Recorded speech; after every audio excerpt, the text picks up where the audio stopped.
This is James Holder for iFilm London. I'm in Repton Boxing Club today for the Danieli fashion shoot. I hope I pronounced that right. With me, wearing and donning the outfit, I've got George Groves. What's happening, George? What's happening? I'm all right, you? Good, very good. Firstly and foremost, how does it feel to have these clothes on today? Yeah, it feels like normal clothes. It feels nice. They're really smart stuff. It's nice to be part of the day and try on some nice clothes, and yeah, it's been fun. You're known from your ties. I know you get a lot of stick about your ties. I personally like them. Is this something you would wear normally? This is a lovely suit. I'll definitely wear this. I'd choose it, pick it off the rack. You know, it's quite vintage almost. I like it. I like the shoes as well. They're just quality, aren't they? Yeah, the shoes are quality. They're a touch too big for me, but I'll definitely hopefully I can resize them. Yeah. Do you see yourself maybe getting involved with a brand and maybe donning some of these clothes again in the future?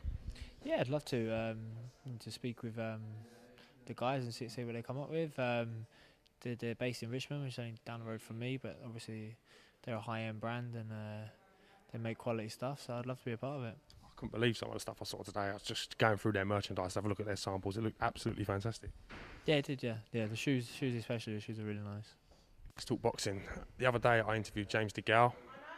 As you know, I'm a journalist. It's my job to get people talking about certain subjects. I mentioned yourself. I don't think I was derogative or offensive, but I've had many George Grove fans. I saw one or two tweeting me to give me a bit of abuse. Just like to say, I'm not a DeGale man.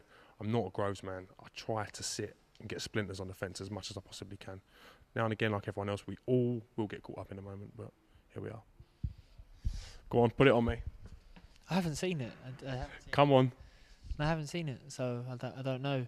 In fact, Adam said to me, Adam Booth a day or two ago said, "Oh, your mate James, I'm from London, said something about you or was praising the guy or something. I can't remember." I was like, "Oh, right." And I haven't seen it since, so I can't really say much about it. I use kind of the same trick I would always use, talking about something without actually talking about it myself, you know. And I don't know, I just think some people pick up on stuff, and I think just because of the sheer amount of fans that you have as well as DeGale has, and the rivalry there, it's quite a tricky subject, to be honest.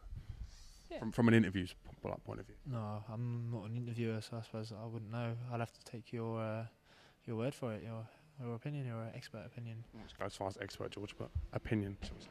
Yeah, you know, I haven't seen it, so I don't mind, but it wouldn't bother me either way.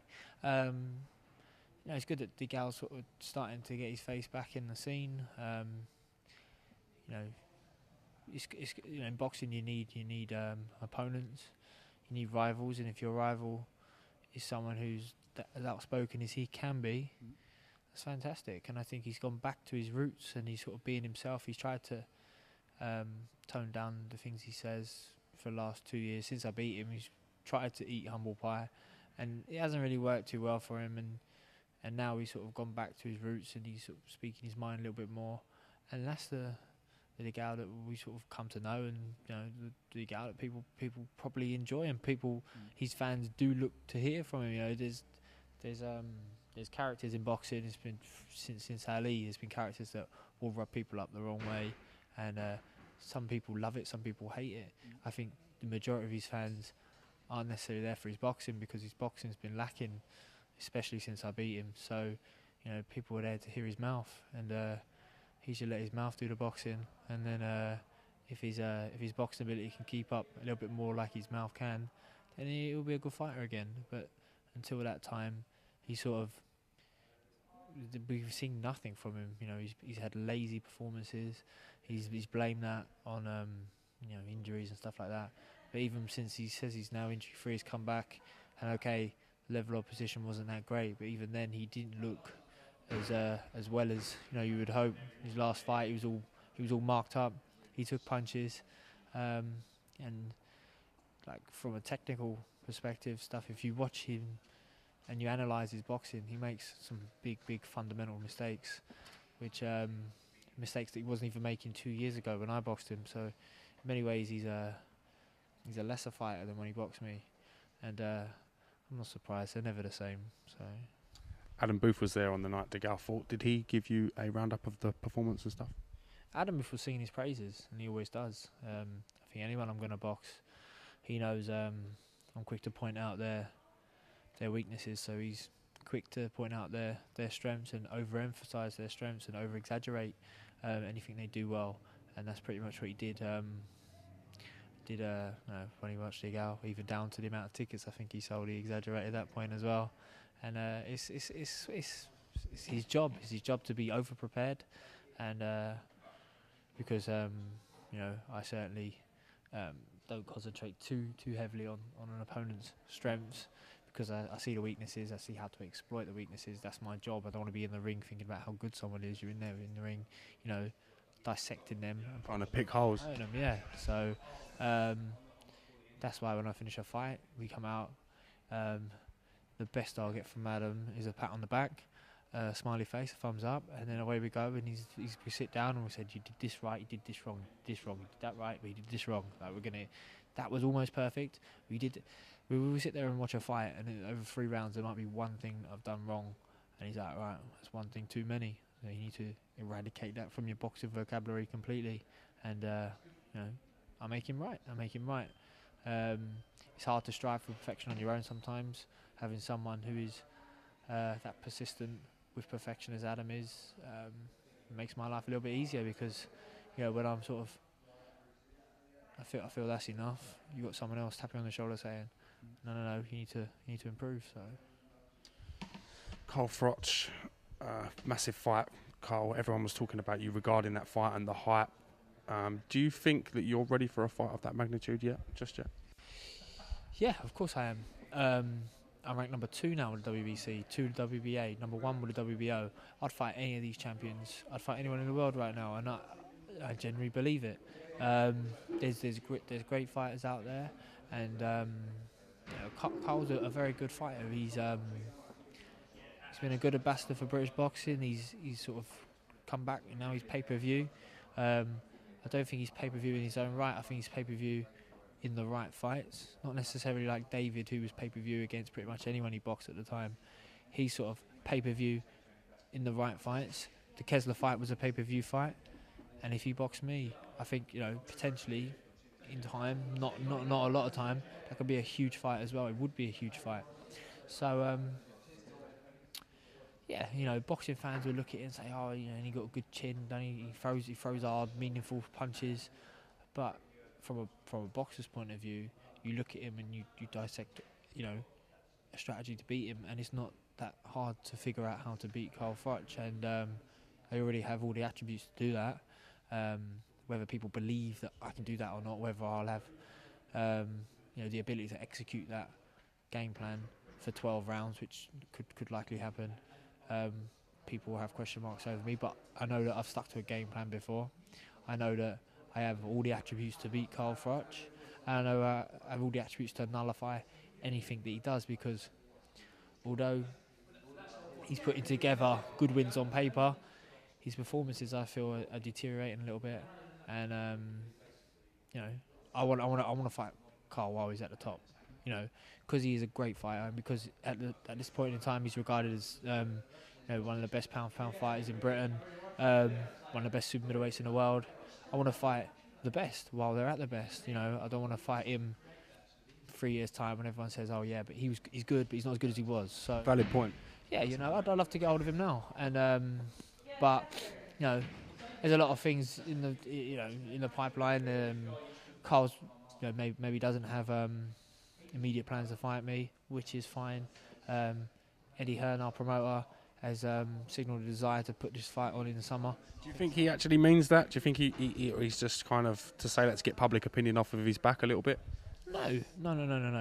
That you have to. There's public demand for this fight already. I think because I performed really well in my last fight, and then it was on the same show. People have a direct comparison on that night. You've made it simple for people. What about the Noe Gonzalez fight?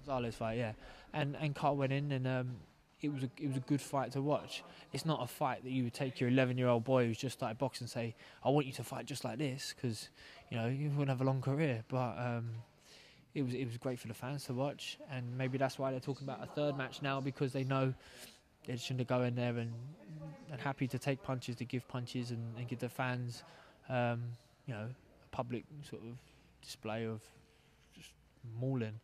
But From a fan's point of view, it's great to watch and it's a great fight. But from a boxer's point of view, you wouldn't go out to fight like that, no? Well, sometimes you have to.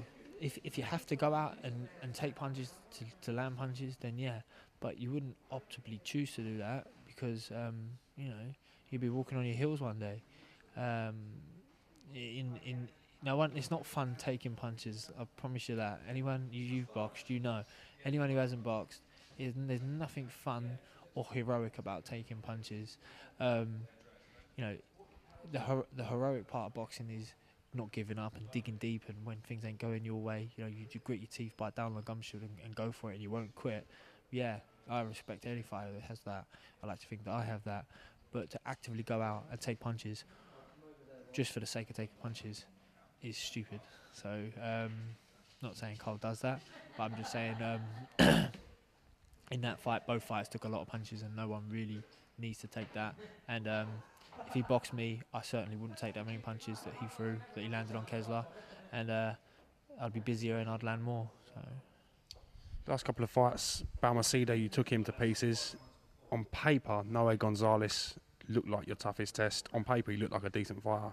When he came to levels, you just took him apart. The way you closed him down, as I said, it made you look brilliant. Do you know what I mean? Do you think that now, the stage you're at, we're going to see maybe tougher opposition, people maybe like Nday or Arthur Abrahams, these kind of people getting involved?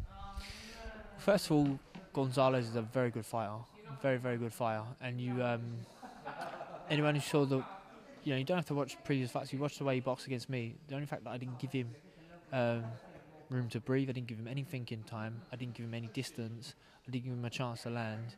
But the way he manoeuvred himself, the way he actually did back me up onto the ropes, and in the short exchange we had in the fourth round, where he kept his balance well and threw meaty, meaningful punches, proves that he's a good fighter.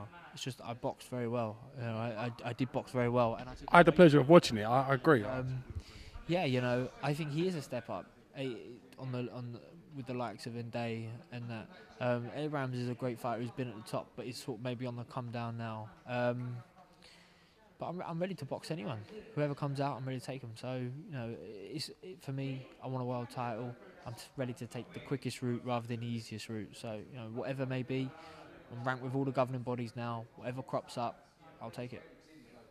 Listen, George, I thank you for your time today. I've got a lot of respect for you, and as I said, I'm 100% neutral when it comes to fighters and British fighters. Unless you guys are fighting a foreign fighter, then obviously I'm going to take the British fighter's side, DeGale, I'll give you a call in a little while. Thanks, mate. This is James Helder with George Groves for iFilm London. Cheers, George. iFilm London. iFilm London. iFilm London.